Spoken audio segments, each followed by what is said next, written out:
Eu quero saudar todos os irmãos com a paz do Senhor, amém. Eu sou a irmã Mara e hoje eu vou trazer uma palavra para vocês, para a edificação dos irmãos, né? Uma palavra direto do céu e que eu gosto muito, assim, de estudar, principalmente lá em Mateus, João, Lucas. Se a gente for ler e perceber, a maior preocupação de Jesus que ele tinha aonde ele passava, a maior preocupação de Jesus não era fazer milagres, ele fazia, mas o milagre não era sempre na hora. A maior preocupação de Jesus, antes de entregar o milagre, a maior preocupação de Jesus era ensinar. Por onde Jesus passava, ele ensinava, ele carregava multidão, ele queria ensinar, ele queria primeiro o quê? Dar uma direção. Se você ler João, Lucas, Mateus, a maioria, o milagre foi sempre no meio do caminho.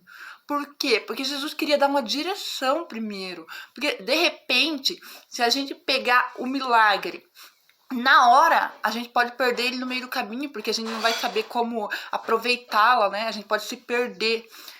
Por isso que eu quero ler em Mateus 16, 24, que diz assim, como está escrito.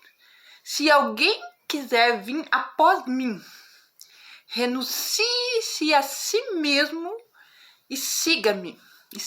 Jesus estava sempre preocupado em que as pessoas seguissem, né? Porque ele é o caminho, seguir a direção correta, né? Assim, eu fico pensando, um pai, se ele ganhar um veículo, né? Ele tem pai que tem veículo. Ele não vai dar o veículo para o seu filho menor de idade.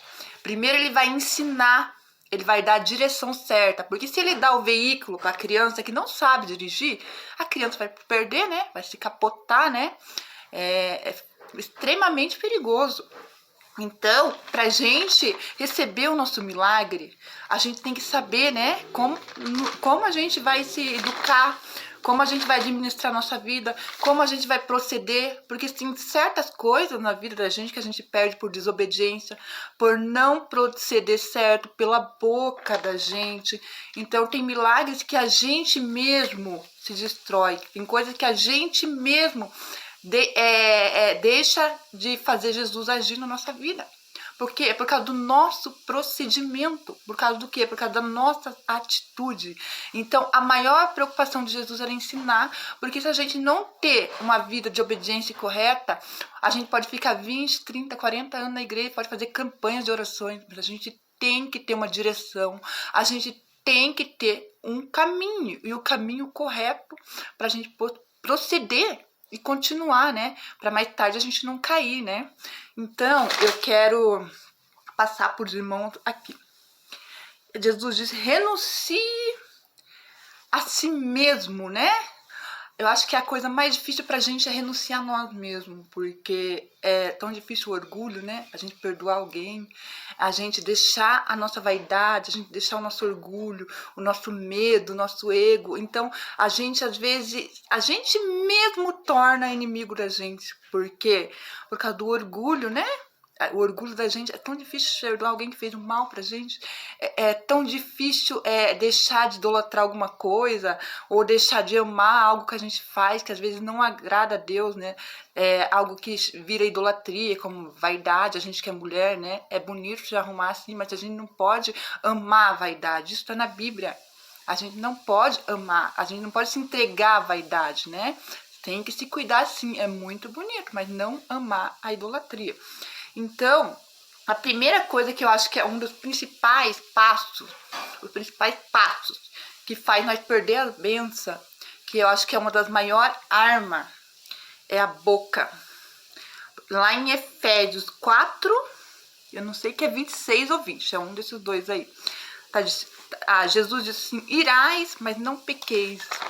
Porque se a gente, na hora da ira, a gente falar algo que desagrada a Deus, a gente peca, né? Porque a gente não leva pro coração. A gente peca e leva pro coração. E isso destrói a gente. É uma coisa muito séria.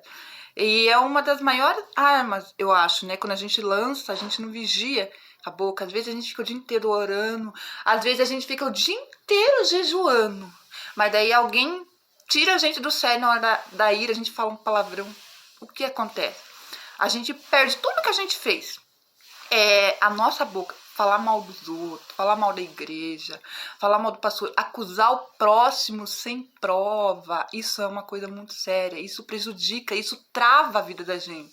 Tem pessoas que vivem com a vida travada por causa da boca. Por quê? Porque a boca é uma arma. A nossa boca é uma arma, a gente tem que saber usar, a gente tem que ser prudente.